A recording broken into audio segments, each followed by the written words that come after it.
Joining me once again is Ryan Wood, the new athletic director at Beverly High School.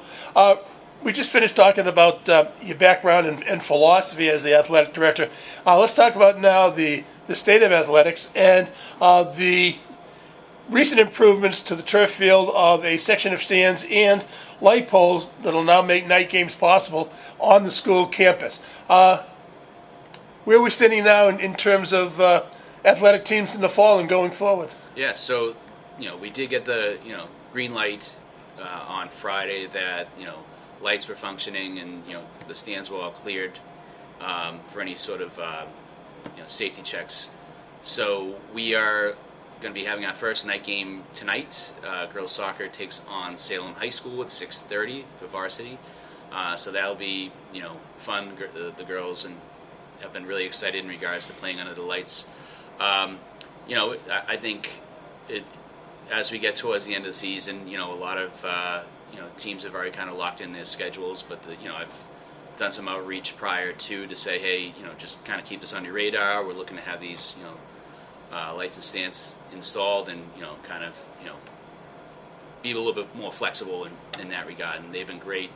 Obviously, every district has their challenges, but they were willing to kind of see this opportunity through. Well, it also gives the parents an opportunity, for those that are working during the day, to come and see their kids play, yeah, their sports. Because normally if they're working day shift, kids are playing at 3:30, 4 o'clock. They're not getting home in time, especially away games. There's no chance of them seeing those. I went through that myself with my mom and dad when I was playing high school sports. Yeah. They made all my basketball games, but they weren't able to ever attend any of my baseball games over the course of 4 years. Yeah. So this will certainly add an element of parental participation. Sure, and obviously getting anywhere North Shore of Massachusetts is a challenge, especially at a 4 o'clock start.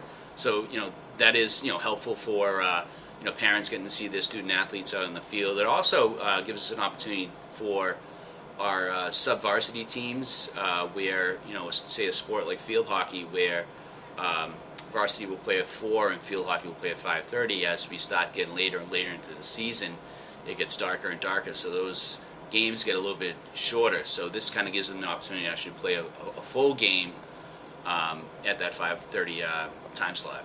Now, Principal Mark Thomas and I were over at the the duties never stop, do they? We're over at the turf field with the new stands the other day, and there still is a lot of groundwork, sure, so to speak, that still has to be done. The walkways have to be completed, connecting from the back of the baseball field around to the stands themselves to be completely ADA compliant. Yeah, and so we understand that, and I think what we're trying to do to be able to accommodate everyone is have everyone kind of come off from where the backstop is, and then kind of cut across the track onto that particular section to access the ramp. So we're putting some things in place to be able to accommodate everyone. Oh, that certainly works, because I was talking to friends this weekend about the new setup, and that was one of their questions. How do you get someone who's in a wheelchair? Yeah. Across? One of my buddies has a walker because he just had his knee replaced. So obviously that was a concern, not for them, but certainly for others, people Yeah. that they know. How are they going to be able to get there? And I was describing what Mark had told me. Yep. And also the situation about the fencing, because the fences are so low around that area of the field that's going to be an expense. Where the fences are going to have to be elevated. Yeah, and I think that might be an area that would definitely need to be upgraded. Just the fencing around the facility, and also the ones that abut the streets as well, because I think we'll have to have those updated. Where's the ticket booth going to go? My buddies actually and they have nothing to do with, they have no more kids Sure. in the public school, but where's the ticket booth going to go? Yeah, I mean, I think we look at kind of 2 locations to try to free up any areas where might kind of bottleneck. One area for the ticket booth we're looking to have up on the first base side on that walkway, Yep. right up at the top there. We're also looking at that the corner of Herrick and Cabot Street as maybe an additional one to kind of free up that particular entrance. But it might be tough with lighting over there, and we want to make sure that that's a safe area to enter. You also have to put in a hard walkway Yeah. from that gate opening through the field. Now, I did notice as I was driving in Herrick and looking down on the stands, it's the back of the stands impinges on the throwing area for track meets. Yep. So that pit's gonna have to be extended forward. Yep. Yeah, we'll have to adjust that, and we get some space and some area to kind of to work with there. That's one thing that the high school is very fortunate to have. It has a lot of unused area, so to speak, that can be utilized from time to time.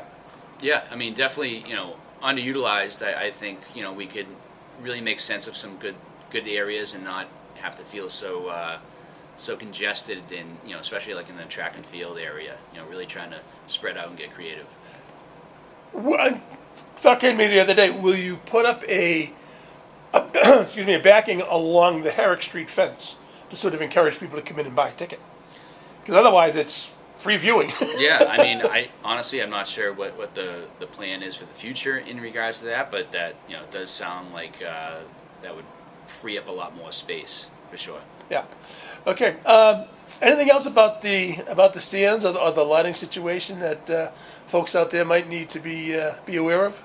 Yeah, I mean, I think, as long as everyone's aware that, we are working on a more definitive path around the turf field, the Forti Field, just to kind of be aware, and we'll put signs out, and we'll be as explicit as we can in regards to how to enter the facility and how to exit and where to park and ticketing and etc. So if everyone could kind of just be on the lookout for that, and like I said, we'll do our best to really be explicit in those details. And be patient.